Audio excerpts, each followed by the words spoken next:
یه سیاره مخفی که ممکنه ته سامانه خورشیدی پنهون شده باشه و بهش میگیم سیاره نهم. دو تا دانشمند به اسمهای مایک براون و کنستانتین بادیگان دنبال این سیاره هن. مایک همونیه که باعث شد پلوتو از لیست سیاره ها حذف بشه چون چیزای جدیدی مثل سیاره کوتوله اریس رو کشف کرده. حالا این دو نفر دارن مسیر حرکت یه سری اجرام توی کمربند کویپر رو بررسی میکنن. کمربند کویپر یه منطقه یخی دوردست تو حاشیه سامانه خورشیدیه. نکته جالب اینه که انگار یه نیروی نامرئی روی این اجرام اثر میذاره و مدارشون رو به هم میریزه. دانشمندا حس میکنن یه سیاره بزرگ، شاید اندازه زمین یا نپتون، داره از دور روی این اجرام تأثیر میذاره. ولی چون اون سیاره خیلی دوره و نور زیادی هم نداره، تا حالا هیچ کس نتونسته ببینتش. برای همین هنوز مطمئن نیستن که واقعاً وجود داره یا نه. اما حالا یه سرنخ جدید پیدا کردن. دانشمندا دو سری داده داشتن که یکی از 23 سال پیش بود و یکی جدیدتره. این داده ها تو نور مادون قرمز گرفته شدن که برای پیدا کردن اجسام سرد خیلی خوبه. اونا این دوتا تصویر رو با هم مقایسه کردن تا ببینن تو این مدت چیزی حرکت کرده یا نه. یه جرم فضایی مشکوک پیدا کردن که ممکنه همون سیاره نهم باشه. البته هنوز هیچی قطعی نیست. این فقط یه نشونه است و باید بررسی‌های بیشتری با تلسکوپ‌های پیشرفته مثل ورا روبین یا حتی جیمز وب انجام بشه. ولی خب اگه واقعاً اونجا یه سیاره باشه، یکی از بزرگترین کشف‌های قرن میشه. بریم سراغ فیزیک. وقتی طلا تولید میکنه. همیشه این سوال بوده که طلا، پلاتین و بقیه فلزات سنگین از کجا میان؟ مدت‌ها فکر می‌کردیم اینا فقط تو ابرنواخترها ساخته میشن. یعنی وقتی یه ستاره بزرگ منفجر میشه و دما و فشارش اونقدر زیاده که میتونه عناصر سبکتر رو با هم ترکیب کنه و عناصر سنگین‌تر بسازه. بعد یه اتفاق جالب افتاد. اخترشناسا کیلونووا رو کشف کردن. یه برخورد ترسناک بین دو ستاره نوترونی که باعث انفجار بزرگ و پخش شدن مقدار زیادی عناصر سنگین از جمله طلا شد. ولی یه اشکال وجود داشت. ما تو کهکشانمون عناصر سنگینی پیدا کردیم که عمرشون از اولین برخورد ستاره‌های نوترونی هم بیشتره. یعنی باید یه منبع دیگه هم بوده باشه که حتی زودتر از این برخوردها فلز سنگین تولید کرده باشه. جواب ممکنه مگنتارها باشن. مگنتار یه نوع ستاره نوترونیه که میدان مغناطیسیش اونقدر قویه که اگه نزدیک زمین بود، کارت‌های بانکیمون رو از فاصله 1000 کیلومتری پاک می‌کرد. این موجودات عجیب توی خودشون طوفان‌های انرژی به نام ستاره لرزه دارن. وقتی خطوط میدان مغناطیسی پیچ می‌خورن و ناگهان میشکنن، انرژی زیادی آزاد میشه. تو همین انفجارها روی سطحشونه که شرایط لازم برای تولید یا حتی شکستن عناصر سنگین به وجود میاد. و چون این انفجارها روی سطح مگنتار اتفاق میفته، اون عناصر سنگین میتونن به فضا پرتاب بشن. حالا دانشمندا حدس میزنن که تا 10% کل طلای جهان ممکنه از دل همین مگنتارها بیرون اومده باشه. یعنی دفعه بعدی که به یه انگشتر طلا نگاه میکنی، شاید داری به یادگار یه طوفان مغناطیسی کهکشانی نگاه میکنی. بریم سراغ پل ماده تاریک. بزرگترین پل کهکشانی که هیچ کس نمیتونه ببینتش. خوشه پرسئوس، یه غول بزرگ با هزاران کهکشان که کنار هم یه کلان شهر کیهانی ساختن. این خوشه یه هسته مرکزی داره و یه خوشه کهکشانی کوچکتر که کنارشه. حالا سوال اینجاست، این هسته مرکزی و اون کهکشان کوچکتر چطور به هم وصلن؟ جوابش تازه کشف شده. یه پل نامرئی ساخته شده از ماده تاریک. ماده تاریک همون چیز مرموزیه که نمیتونیم ببینیمش، بو کنیمش یا لمسش کنیم، ولی میدونیم اونجاست چون گرانشش رو حس میکنیم. حالا اخترشناسا با ابزارهای فوق‌العاده حساس تونستن یه پل از ماده تاریک رو کشف کنن که این دو خوشه کهکشانی رو به هم وصل میکنه.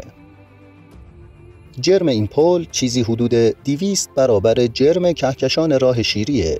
یعنی با اینکه از جنس هیچ چیز قابل دیدن ساخته شده، جرمش سرسام‌آوره.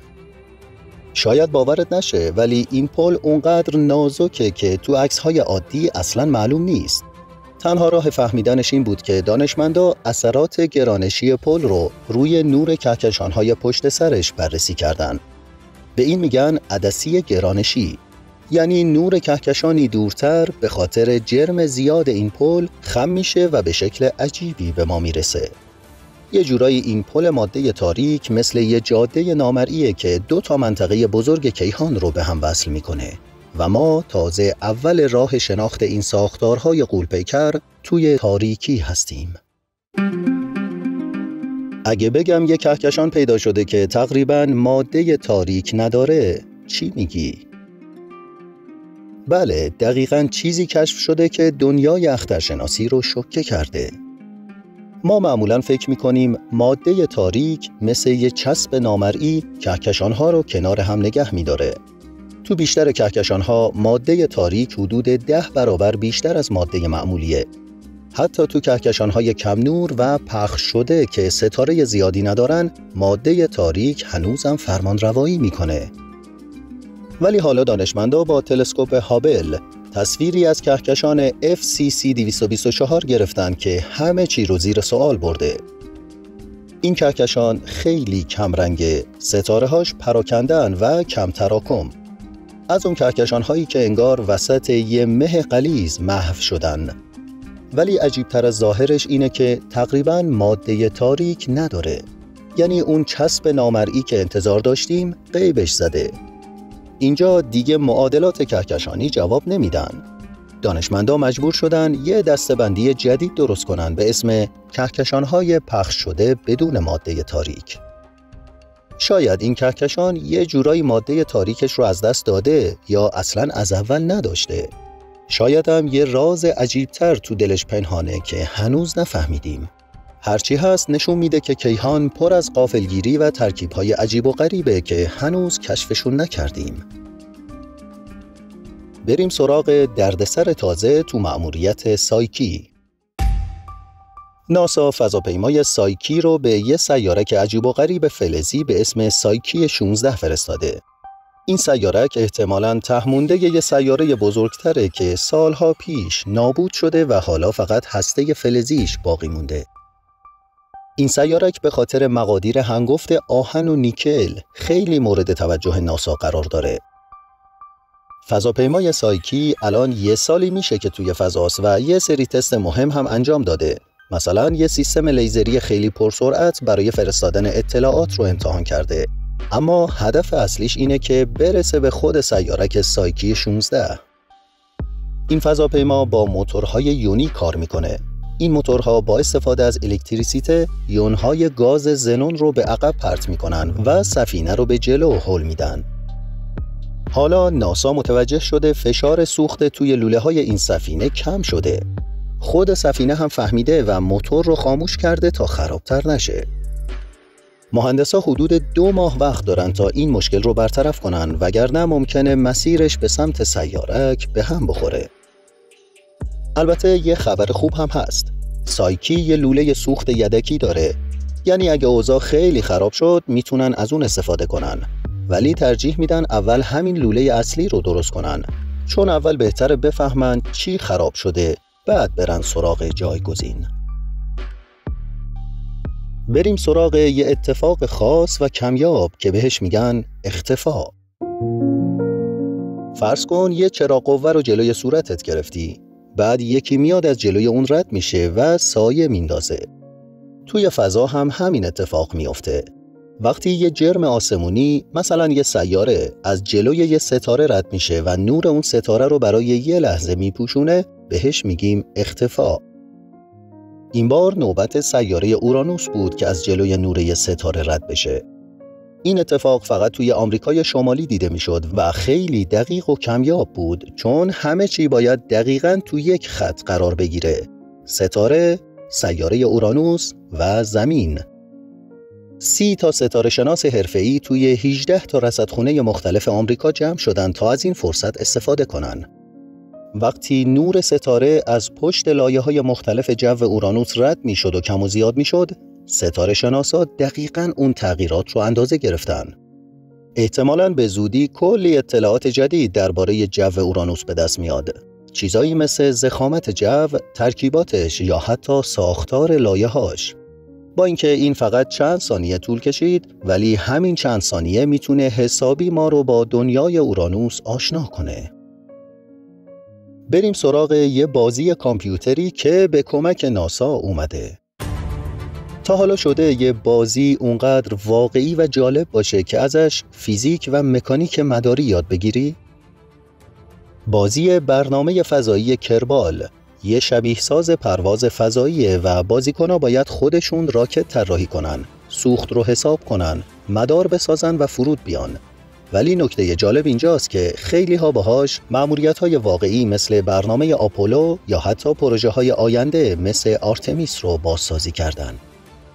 بعضی‌ها هم ایده‌های خلاقانه خودشون رو تست کردن. مثلا اینکه چطور با کمترین سوخت به ماه برن و برگردن. البته بازی خودش خیلی واقعی نیست، اما با یه سری مود مثل رئالیسم اوورهال میشه شرایط واقعی تر بهش اضافه کرد. وزن واقعی راکت‌ها، سوخت واقعی، مقاومت هوا و بقیه چیزا. حالا یه تیم از محققا اومدن برنامه ناسا برای بازگشت به ماه یعنی آرتمیس رو توی همین بازی شبیه سازی کردن. راکت‌ها، ایستگاه‌ها، سوختگیری، همه چی. بعد با یه مود دیگه اطلاعات فنی بازی رو برداشتن و ریختن توی نرم افزارهای حرفه‌ای شبیه سازی تا ببینن که چقدر ایده هاشون عملی‌ان. اونا تونستن کلی طرح و ایده رو سریع، ارزون و بدون نیاز به ساخت واقعی آزمایش کنن. این یعنی شاید در آینده بازیایی مثل کربال بتونن کمک بزرگی برای طراحی مأموریت‌های فضایی واقعی باشن. ناسا داره یه پهپاد عجیب و غریب میسازه به اسم دراگون فلای که 8 تا پره داره و قراره بره روی تایتان، بزرگترین ماه سیاره کیوان. تایتان یه جای عجیبه. دریاچه‌هاش از متان مایع پر شدن. هواش غلیظه و آسمونش نارنجیه. انگار همیشه داره غروب میشه. دراگون فلای با نیروی هسته‌ای کار میکنه و اگه همه چیز طبق برنامه پیش بره، این پهپاد تا سال 2028 آماده پرتاب میشه. البته رسیدن به تایتان یکم طول میکشه، ولی اگه شانس بیاریم تو دهه 30 میلادی دراگون فلای رو میبینیم که داره روی تایتان بالا و پایین میپره و کاوش میکنه. این قراره یکی از جذابترین مأموریت‌های فضایی تاریخ باشه. بریم سراغ تلسکوپ نانسی گریس رومن. این پروژه قراره یکی از ابزارهای مهم آینده ناسا برای کاوش‌های فضایی باشه و در کنار تلسکوپ‌هایی مثل جیمز وب کار کنه. نکته جالب اینه که آینه اصلی این تلسکوپ دست دومه.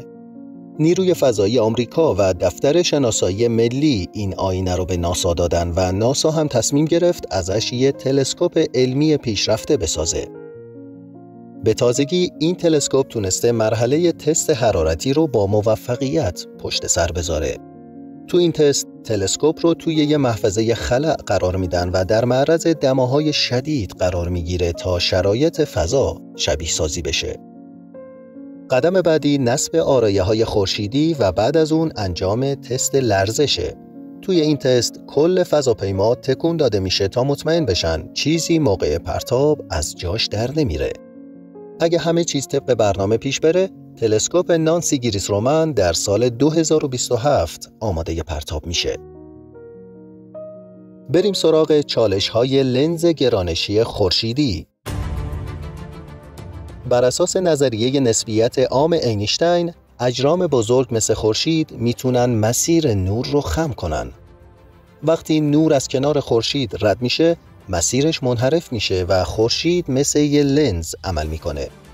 اگه بتونیم به فاصله حدود 550 واحد نجومی، یعنی 550 برابر فاصله زمین تا خورشید برسیم، میتونیم از اثر لنز گرانشی خورشید استفاده کنیم تا تصویری بسیار دقیق از اجرام دوردست بگیریم. مثلا میشه یه تصویر 1 مگاپیکسلی از یه سیاره فراخورشیدی گرفت، چیزی که بدون این تکنیک نیاز به یه تلسکوپ 90 کیلومتری داشت. اما رسیدن به این نقطه کانونی کار آسونی نیست. حتی فضاپیماهای وویجر با اینکه بیش از 40 سال توی سفرن هنوز به این فاصله نرسیدن. چالش‌ها اینجا تموم نمیشن. تاج خورشیدی یعنی جو بیرونی خورشید پر از ذرات و نورهای متغیره که باعث میشن تصویرها نویز داشته باشن. از طرف دیگه خود خورشید کاملاً کروی نیست.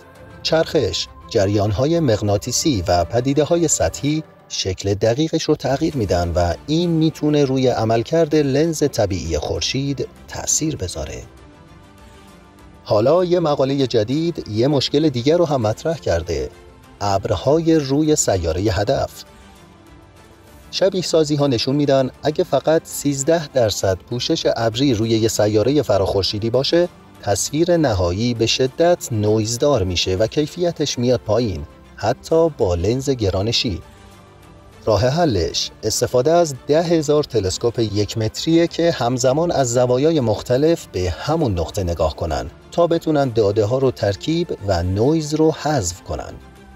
اما این خودش یه چالش جدیده، چون هنوز حتی نمیدونیم چطور یه تلسکوپ رو به اون فاصله ببریم، چه برسه به 10,000 تا. با این حال اگه یه روز بتونیم این کار رو انجام بدیم، تصویر ما از سیاره‌های دوردست و شاید حتی نشونه‌های زندگی کاملاً تغییر میکنه. بریم سراغ جیمز وب و سیارات دوتایی سرگردان. یکی از عجیب‌ترین کشف‌های تلسکوپ جیمز وب اجرامی به اسم جامبوهان. جامبوها نه سیاره‌اند نه ستاره. جرم‌هایی بین 1 تا 10 برابر مشتری دارن و آزادانه توی سحابی شکارچی پرسه میزنن بدون اینکه دور یه ستاره بچرخن. چیزی که دانشمندا رو حسابی غافلگیر کرده اینه که خیلی از این جامبوها به صورت جفتی دیده شدن، یعنی 2 جرم عظیم بدون داشتن ستاره مرکزی دارن دور همدیگه میچرخن. این پدیده چند سوال بزرگ پیش میاره. این جفت‌ها چطوری درست شدن؟ آیا با هم متولد شدن؟ یا از یه سیستم ستاره‌ای پرت شدن بیرون و بعداً به هم رسیدن؟ محققا شروع به شبیه سازی محیط خشن سحابی شکارچی کردن، چون این ناحیه پر از ستاره‌های داغ و پرتشعشعه که میتونن گاز و جرم سیاره‌ها رو تبخیر کنن. نتایج نشون داد که بیشتر سیاره‌هایی با جرم مشتری باید خیلی وقت پیش تبخیر می‌شدن. پس اون صدها جامبویی که الان می‌بینیم بازمانده‌هایی کمیاب و مقاومن که تونستن زنده بمونن. ما هنوز دقیقاً نمی‌دونیم این اجرام چطور به وجود اومدن، ولی قطعه تازه‌ای از پازل کیهانه که میتونه دید ما رو به شکلگیری سیارات و حتی سیاره‌های سرگردان عوض کنه. بریم سراغ یه جرم عجیب در لبه کهکشان راه شیری. کهکشان راه شیری مثل پادشاهیه که اطرافش پر از ماهواره است، یعنی کلی کهکشان کوتول دور و برش هستن. اینا اجرام کوچیکی هستند که از اوایل عمر کیهان باقی موندن و الان کم کم دارن جذب راه شیری میشن. راه شیری با عظمت امروزش احتمالاً از ترکیب همین کهکشان‌های کوچیک ساخته شده. با اینکه جرم این کهکشان‌ها خیلی کمه، اما معمولاً یه نسبت منطقی بین ستاره‌هاشون و ماده تاریک دارن. حالا ستاره شناسا یه جرم خیلی عجیب کشف کردن که طبقه بندیش سخت شده. اسم این جرم به اختصار UACU1 و تو صورت فلکی دب اکبر قرار داره. از یه طرف همه چیز شبیه یک کهکشان کوتوله است، ولی از طرف دیگه اندازش فقط 20 سال نوریه و حدود 60 تا ستاره داره که جمعاً معادل 16 برابر جرم خورشیده. این یعنی از خوشه‌های ستاره‌ای معمولی هم کوچکتر و کم ستاره تره. 2 احتمال داریم: یا این کوچکترین کهکشان کوتوله‌ای که تا حالا کشف شده، یا اینکه دورترین خوشه ستاره‌ای که جزو راه شیری حساب میشه.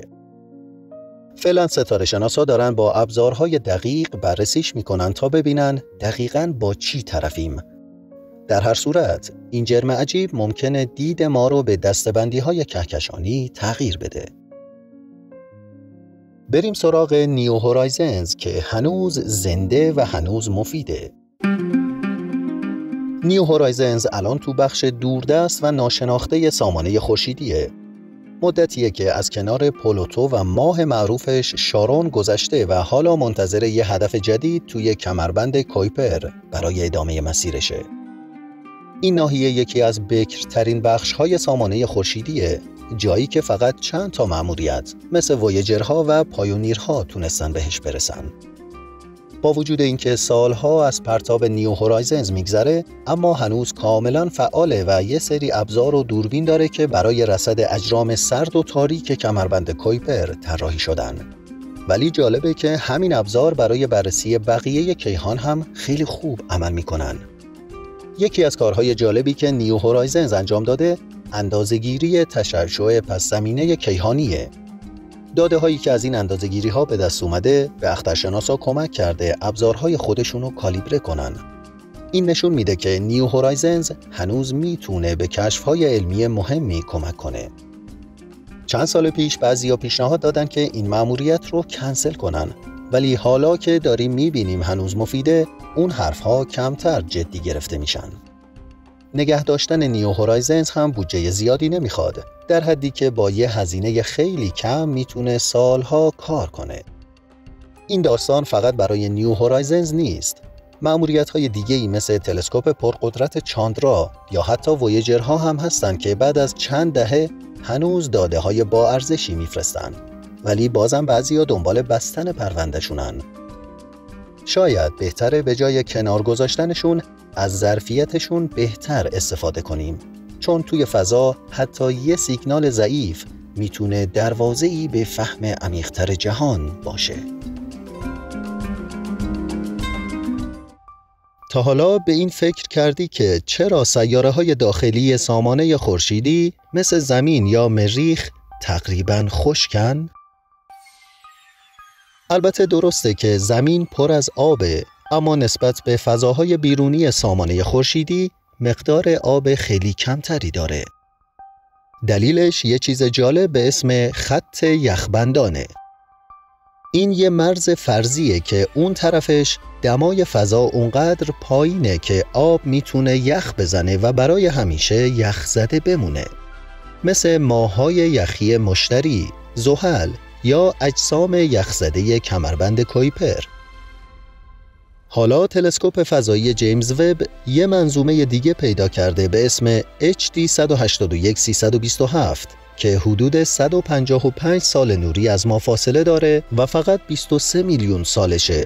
یعنی در مقایسه با سامانه خورشیدی ما که 4.5 میلیارد سالشه، یه نوزاده. جیمز وب توی دیسک اطراف این ستاره یخ آب بلوری پیدا کرده. نه بخار آب، نه یخ معمولی، بلکه یخ بلوری، همون نوعی که توی حلقه های زحل یا سطح ماه یخزده اروپا دیده میشه. این یعنی همون ساختار شفاف و منظم یخ که تو دمای خیلی پایین شکل میگیره. جالب اینجاست که یخها تو بخش‌های بیرونی دیسک بودن، قسمت وسط کمتر بودن و تو بخش‌های داخلی اصلاً نبودن. درست مثل چیزی که تو سامانه خورشیدی خودمون می‌بینیم. این کشف یه نگاه به گذشته خودمونه. انگار داریم به نسخه خیلی جوون سامانه خورشیدی خودمون نگاه می‌کنیم، وقتی تازه شکل گرفته بود و دنیا پر از اجسام یخی و برخوردهای بزرگ بود. این نشونه‌ها کمک می‌کنن تا بهتر بفهمیم آب چطور وارد سیارات داخلی شده و آیا ممکنه تو منظومه‌های دیگه هم شرایط زندگی شکل بگیره یا نه. سیاره هرمز یا همون مشتری، بزرگترین سیاره سامانه خورشیدی، یه میدان مغناطیسی داره که 10 برابر قوی‌تر از زمینه. این میدان اونقدر بزرگه که اگه میتونستیم ببینیمش از ماه هم بزرگتر دیده میشد. همین میدان باعث میشه ذرات باد خورشیدی به سمت قطب‌های هرمز کشیده بشن و شفق‌های قطبی بزرگی رو بسازن. دانشمندا تصمیم گرفتن هرمز رو زیر ذره‌بین ببرن. تلسکوپ فضایی جیمز وب با دوربین فروسرخش به این سیاره نگاه کرد و همزمان تلسکوپ هابل هم با نور مرئی و فرابنفش اون رو بررسی کرد. این یه همکاری دوتایی برای بررسی شفق‌های هرمز بود. تو این شفق‌ها یه مولکول خاص به نام یون 3 هیدروژنی تولید میشه. این یون نشون دهنده فعالیت شدید انرژی توی شفق‌هاست. برخلاف تصور قبلی، دانشمندا فهمیدن شفق‌های هرمز خیلی سریع تغییر میکنن. نه تو چند ساعت، بلکه توی چند دقیقه یا حتی چند ثانیه. این یعنی شفق‌های این سیاره یه پدیده دینامیک و فعالن، نه یه تصویر ثابت. این بررسی یک قدم مهم برای درک بهتر از تعامل‌های پیچیده بین میدان مغناطیسی، جو سیاره و بادهای خورشیدی بود. شاید یکی از مرموزترین معماهای امروز کیهانشناسی تنش هابل باشه. داستان از این قراره که وقتی سرعت انبساط جهان رو با 2 روش مختلف اندازه میگیریم، به 2 عدد متفاوت میرسیم.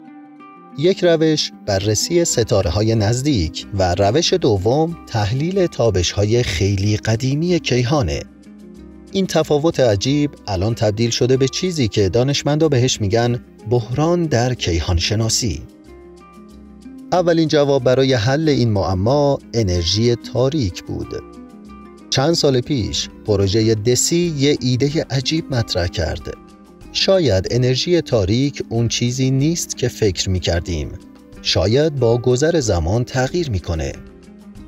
یعنی یه نیروی مرموز که نه تنها ناشناخته است، بلکه ناپایدار هم هست.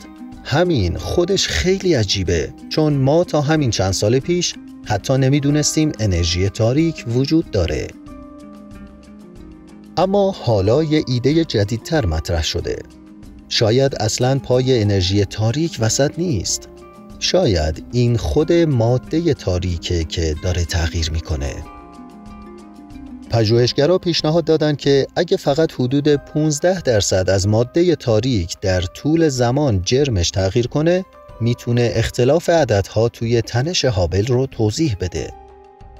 ایده عجیبیه، ولی ما یه چیزی شبیه به این رو قبلا توی ذرات نوترینو دیدیم. جرم نوترینوها میتونه نوسان داشته باشه، پس شاید ماده تاریک هم بتونه همین کار رو بکنه. البته فعلا همه اینا تو مرحله مدل آزمایشی هن، یعنی هنوز داده قطعی پشتش نیست. ولی همین نشون میده که فهمیدن ساختار کیهان چقدر پیچیده است و چطور حتی یه تغییر کوچیک تو رفتار ذرات مرموزی مثل ماده تاریک میتونه تمام معادلات ما از جهان رو زیر و رو کنه. تا حالا فکر کردی در نهایت چه بلایی سر همه چیز توی جهان میاد؟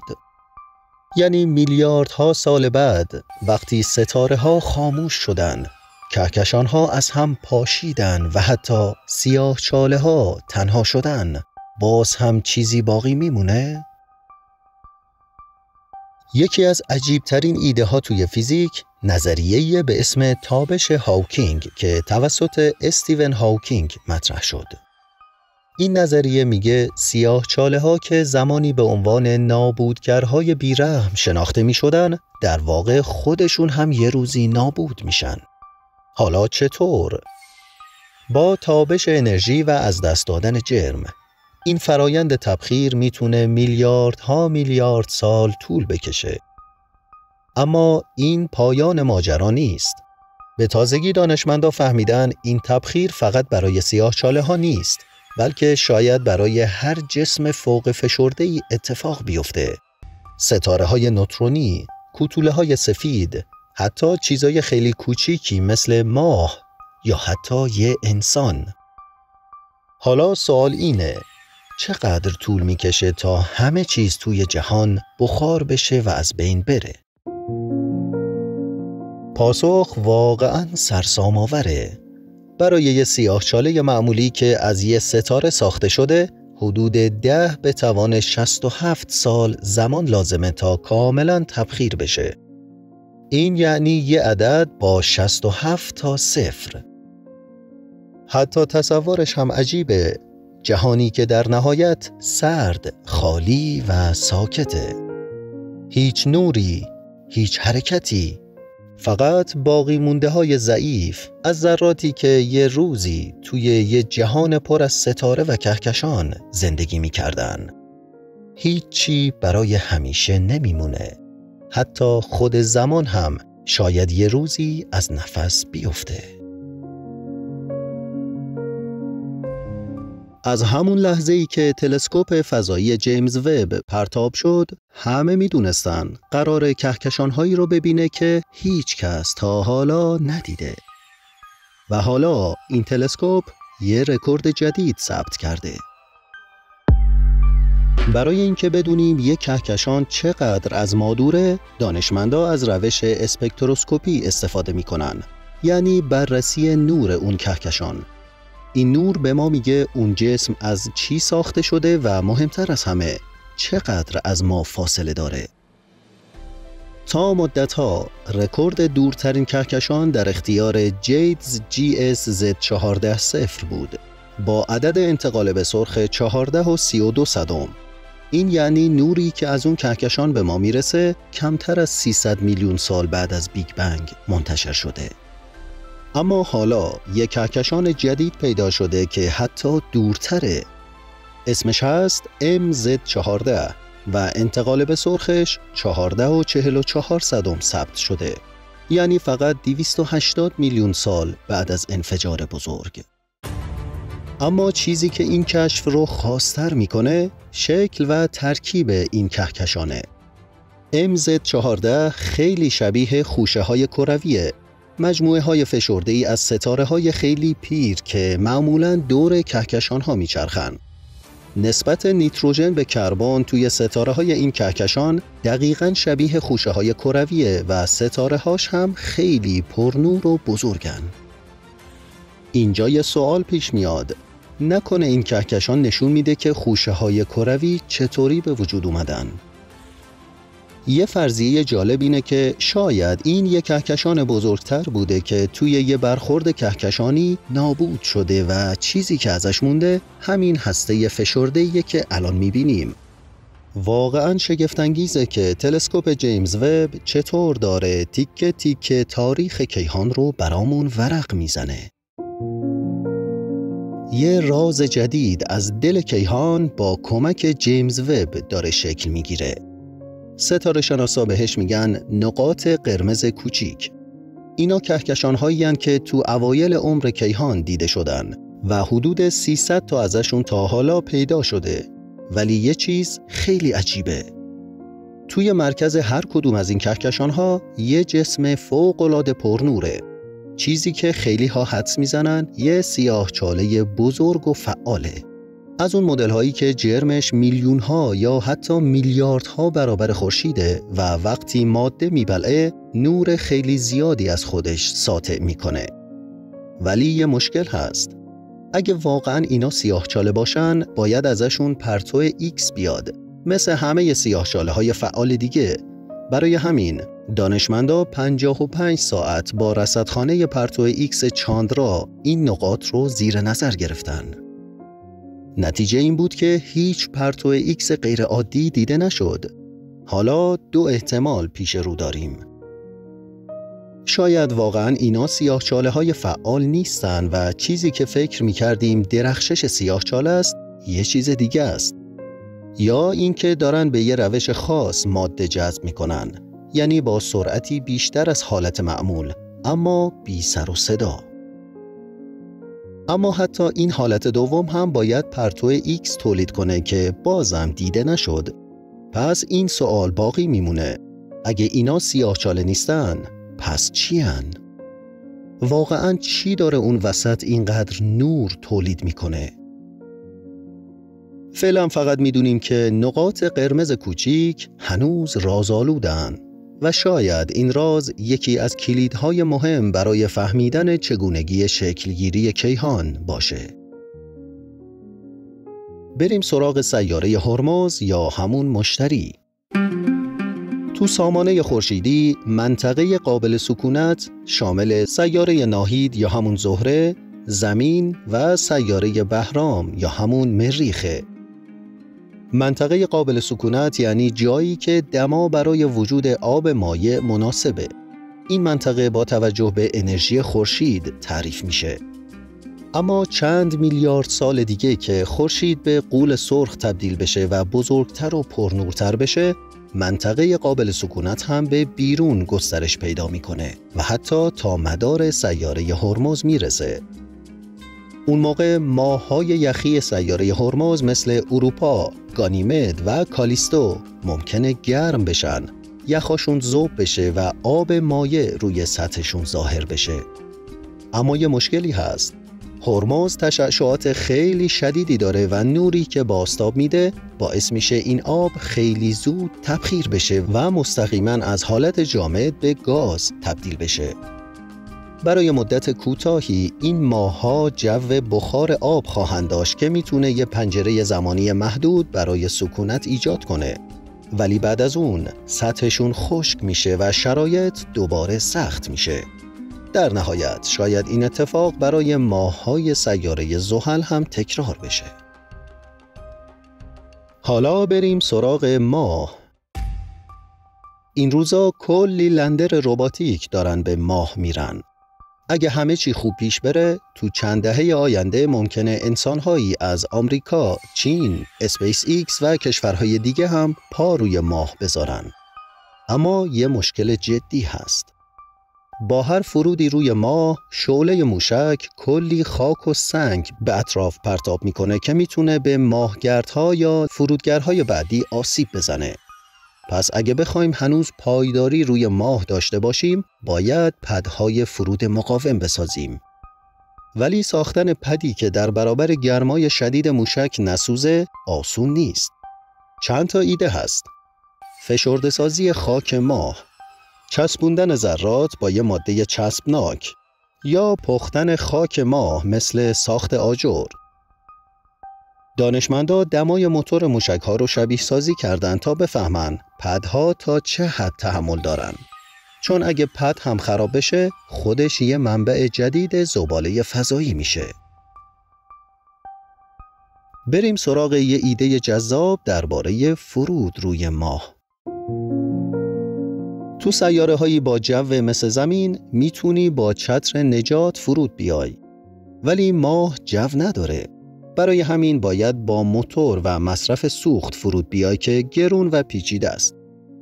یه شرکت به اسم لونار کارگو یه ایده داده به اسم مکدونوس. یه سیستم برای تحویل بار به سطح ماه بدون نیاز به سوخت اضافی برای فرود. حالا این سیستم چطور کار میکنه؟ یه سفینه مادر توی مدار ماهه که همه بارها رو داره. هر 2 ساعت یه بار توی هر دور مداری یه تیکه بار رو توی یه مسیر بالستیک رها میکنه که میره سمت یه گیرنده روی سطح ماه.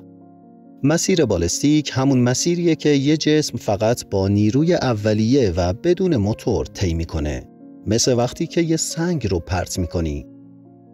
گیرنده با یه فنر الاستیک تکونهای بار رو میگیره و بار رو داخل یه تور فرود میاره. اینطوری دیگه لازم نیست سرعت 2 کیلومتر بر ثانیه یا همون دلتاوی رو برای رفتن از مدار ماه به سطحش صرف کنی. دلتاوی یعنی تغییر سرعتی که برای تغییر مدار یا فرود لازمه. کاوش‌های فضایی وارد دوران تازه‌ای شدن. هر کشف جدید هم جوابهایی به ما میده و هم سوالای تازه‌ای مطرح میکنه و نشون میده که هنوز خیلی چیزها رو درباره جهان نمیدونیم. حتما شنیدی که یه روزی کهکشان راه شیری قراره با کهکشان آندرومدا برخورد کنه و با هم یک کهکشان غول‌پیکر بیضی شکل درست کنن. اما شاید این اتفاق هیچ وقت نیفته. ماجرا از این قراره. وقتی به جهان نگاه میکنی، همه کهکشان‌ها دارن از ما دور میشن. هرچی دورتر باشن، سریعتر حرکت میکنن. اما چند تا استثناء تو گروه کهکشان‌های نزدیکمون هست. بزرگترینش کهکشان آندرومدا یا M31. این یکی برخلاف بقیه داره به سمت ما میاد. تا حالا فکر می‌کردیم که این حرکت یعنی برخورد حتمیه. یه برخورد بزرگ که اول با چند تا برخورد کوچیک شروع میشه. بعد ستاره ها کشیده میشن. دم‌های کهکشانی درست میشن و در نهایت 2 تا کهکشان تبدیل به یه غول بیضی شکل میشن. ولی به تازگی یه تیم از ستاره شناس‌ها با استفاده از شبیه سازی‌های دقیق‌تر کهکشان راه شیری، کهکشان آندرومدا، کهکشان M31 توی صورت فلکی مثلث و ابر ماژلانی بزرگ رو بررسی کردن. توی 50% شبیه سازی‌ها راه شیری و آندرومدا فقط از کنار هم رد میشن بدون اینکه واقعاً به هم بخورن. دلیلش تعاملات گرانشی پیچیده بین این 4 کهکشانه. یعنی ممکنه اون سناریوی برخورد عظیم کیهانی اصلاً اتفاق نیفته. حالا باید صبر کنیم، نه 1-2 سال، 10 میلیارد سال، تا ببینیم آخرش چی میشه. بریم سراغ سفر به مریخ. سفر به مریخ با فناوری امروز بین 6 تا 9 ماه طول میکشه. این یعنی فضانوردها برای مدت طولانی در معرض تابش‌های خطرناک قرار میگیرن. علاوه بر این، زمان برگشت هم محدود به یه پنجره پرتاب خاصه. اگه از اون بازه جا بمونی یا باید فوراً برگردی یا 18 ماه روی مریخ بمونی. اما یه مقاله جدید نشون داده که با استفاده از استارشیپ، همون فضاپیمای قابل استفاده مجدد اسپیس ایکس، میشه این مشکل رو تا حد زیادی حل کرد. طبق این تحقیق، اگه استارشیپ توی مدار زمین سوختگیری کنه، میتونه زمان سفر به مریخ رو به حدود 90 تا 100 روز کاهش بده. این یعنی انعطاف بیشتر برای زمان پرتاب و کاهش قابل توجه تابش دریافتی توسط فضانوردا. چالش اصلی برای برگشت از مریخ سوخت مورد نیاز برای ترک سطح سیاره است. این مقاله پیشنهاد میده که برای حل این مشکل سوختگیری در مدار مریخ انجام بشه. یعنی استارشیپ بعد از فرود محموله برگشتی رو به مدار میفرسته تا اونجا سوختگیری کنه و به زمین برگرده. اگه این طرح عملی بشه، مأموریت‌های سرنشیندار به مریخ نه تنها کوتاه‌تر بلکه ایمن‌تر و انعطاف پذیرتر میشن. بریم سراغ سیاره پلوتو. وقتی فضاپیمای نیو هورایزنز سال 2015 از کنار پلوتو رد شد، تازه فهمیدیم این یخ کوچولو چقدر جالبه. قبلا فکر می‌کردیم پلوتو فقط یه تیکه یخ مرده است، ولی عکس‌هایی که نیو هورایزنز فرستاد نشون دادن که پلوتو کلی چیز داره که اصلاً انتظارشو نداشتیم. مثلا یخچال‌هایی داره که اگه روی زمین بودن اصلاً یخ نبودن، گاز بودن. جو پلوتو پر از نیتروژن، متان و کربن مونوکسید و همیشه مه‌آلود به نظر میرسه. وقتی نیو هورایزنز از پلوتو دور میشد، یه عکس فوق‌العاده از جوش گرفت که واقعاً جزو بهترین عکس‌های این مأموریت بود. اون عکس نشون داد که جو پلوتو چقدر پیچیده و عجیب و غریبه. اما این فقط شروع ماجرا بود. الان تلسکوپ جیمز وب داره از اون فاصله خیلی دور مدام پلوتو رو زیر نظر میگیره.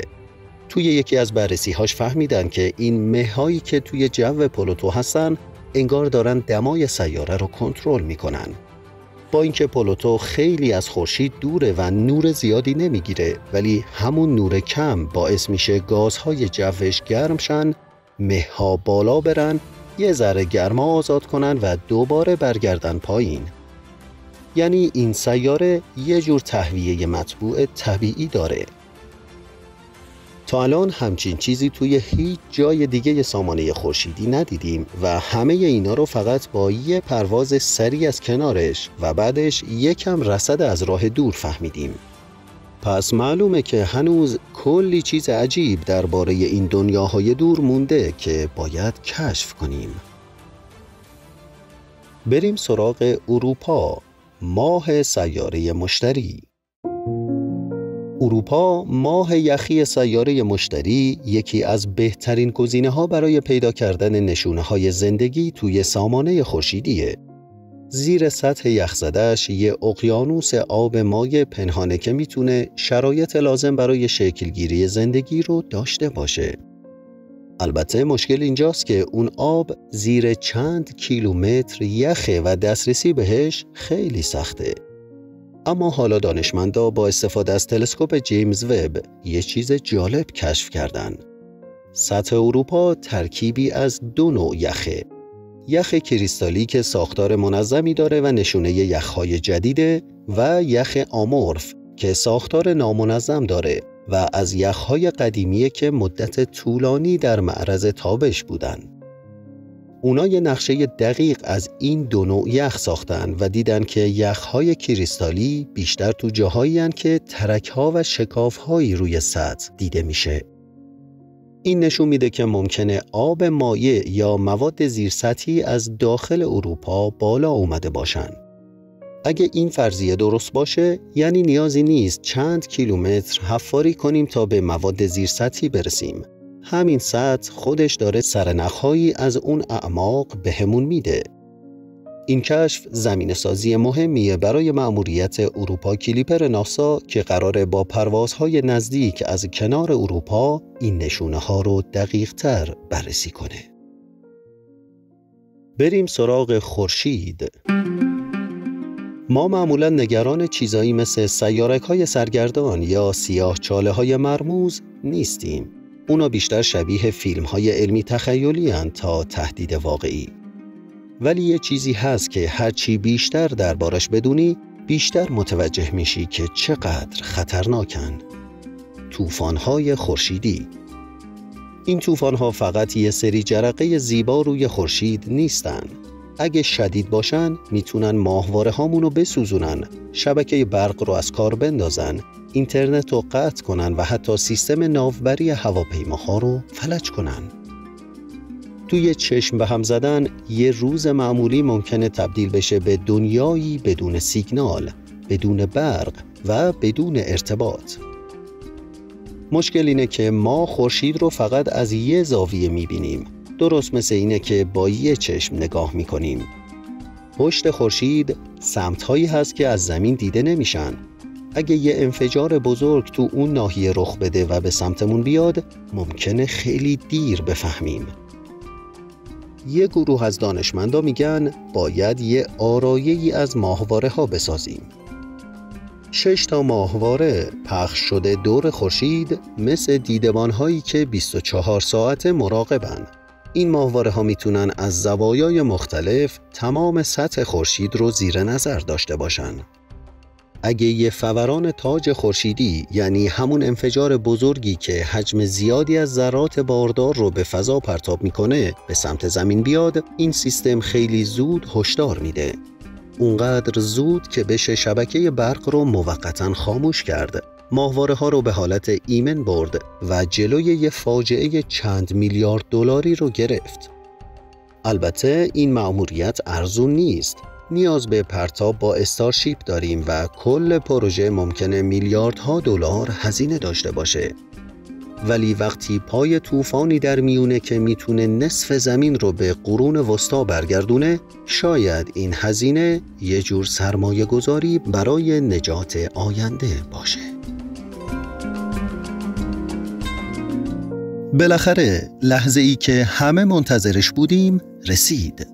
رصدخونه ورا روبین، یکی از پیشرفته ترین رصدخونه های تاریخ، اولین تصاویر رسمیشو منتشر کرد. اولین عکس تصویری خیره کننده از دو صحابی معروفه، صحابی ستکه و صحابی طالاب. این دوتا از مناطق ستاره‌زایی فعال کهکشان ما هستن و خیلی به مرکز راه شیری نزدیکن. این عکس از ترکیب 678 نوردهی 30 ثانیه‌ای ساخته شده. یه تصویر پر از جزئیات و خارق‌العاده. تصویر دوم از خوشه کهکشانی ویرگوه، بزرگترین خوشه نزدیک به ما. جالبه بدونید که این عکس اونقدر بزرگه که هیچ مانیتوری نمیتونه کامل نشونش بده. با دوربین 3.2 گیگاپیکسلی وراروبین گرفته شده و جزئیاتی داره که باید با ابزار آنلاین زوم کنین تا ببینین چی توشه. واقعاً شبیه یه نقشه گنج از کیهانه. اما چیزی که وراروبین رو واقعاً خاص میکنه فقط کیفیت تصاویرش نیست، بلکه سرعتشه. این تلسکوپ هر 30 ثانیه یه عکس میگیره، بعد سریع میره سراغ هدف بعدی. یعنی مثل یه دوربین ویدیویی از آسمونه، نه یه دوربین عکاسی معمولی. یعنی میتونه تغییرات آسمون رو توی زمان واقعی ثبت کنه.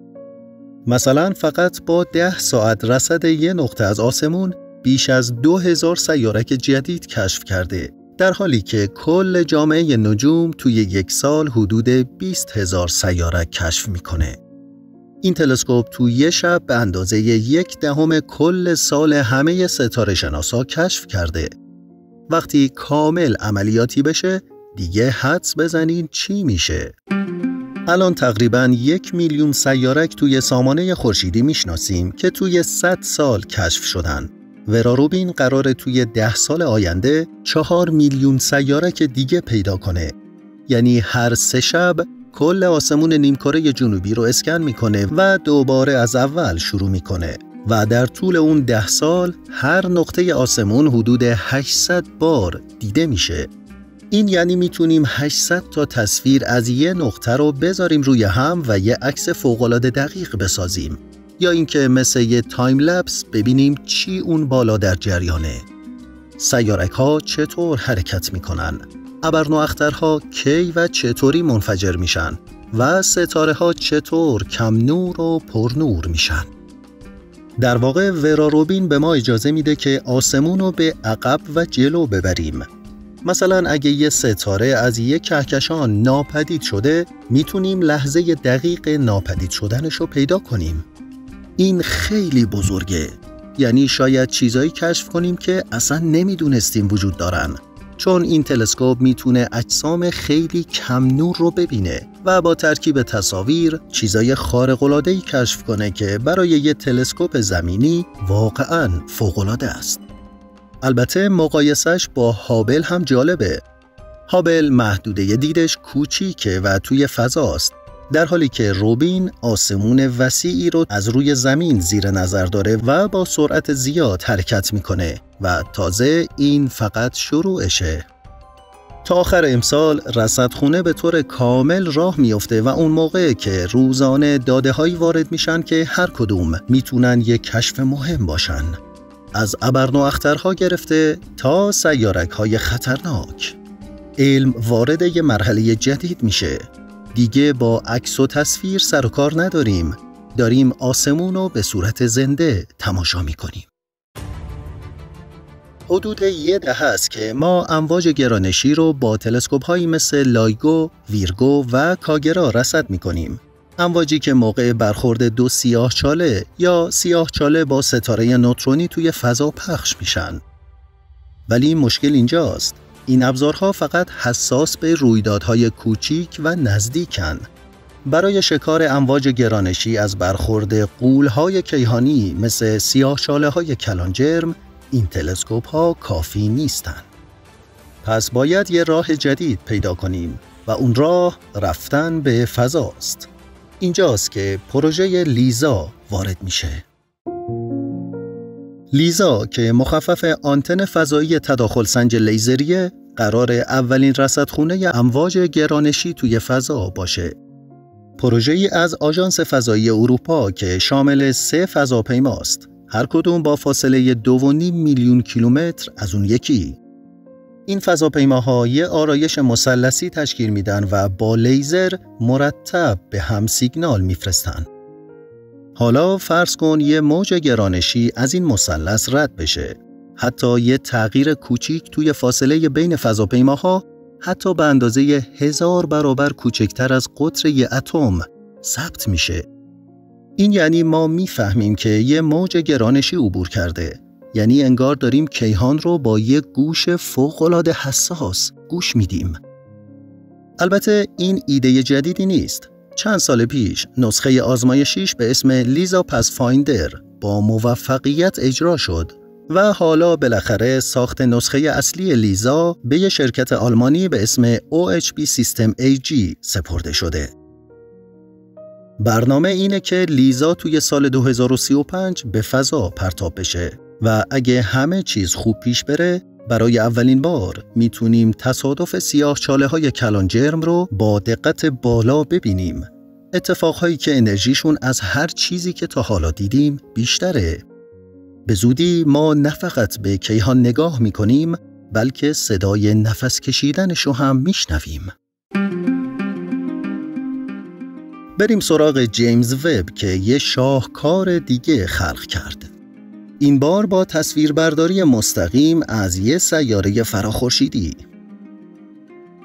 تا حالا وب رو به خاطر عکس‌های بی‌نظیرش از لبه‌های کیهان میشناختیم یا تصاویری از کهکشان‌های دور و جو سیاره‌های عجیب، ولی حالا کاری کرده که حتی برای خودش هم یه دستاورد بزرگه. ماجرا از یه سیستم ستاره‌ای در حال شکلگیری به اسم TWWA7 شروع میشه. یه ستاره کوتوله قرمز که دورش رو حلقه‌های غبار و گاز گرفته، جایی که احتمالاً سیارات دارن تازه شکل میگیرن. وب با دقت فوق‌العاده‌اش تونست توی یکی از این شکاف‌های حلقه یه سیاره پیدا کنه. یه سیاره به اندازه زحل تو فاصله حدود 50 واحد نجومی از ستارش. یعنی تقریباً 50 برابر فاصله زمین تا خورشید. دمای سطح این سیاره هم چیزی در حدود 50 درجه سانتیگراده. نه زیاد داغ و نه خیلی سرد. ولی وب چطور تونست این سیاره رو ببینه؟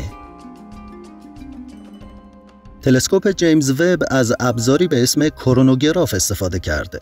یه تکنولوژی جالب که نور ستاره مرکزی رو به طور موقت مسدود میکنه تا بتونیم اجسام کم نوری مثل این سیاره رو ببینیم. نتیجه شده تصویری شفاف از سیاره‌ای که تا حالا مستقیما شکار شده.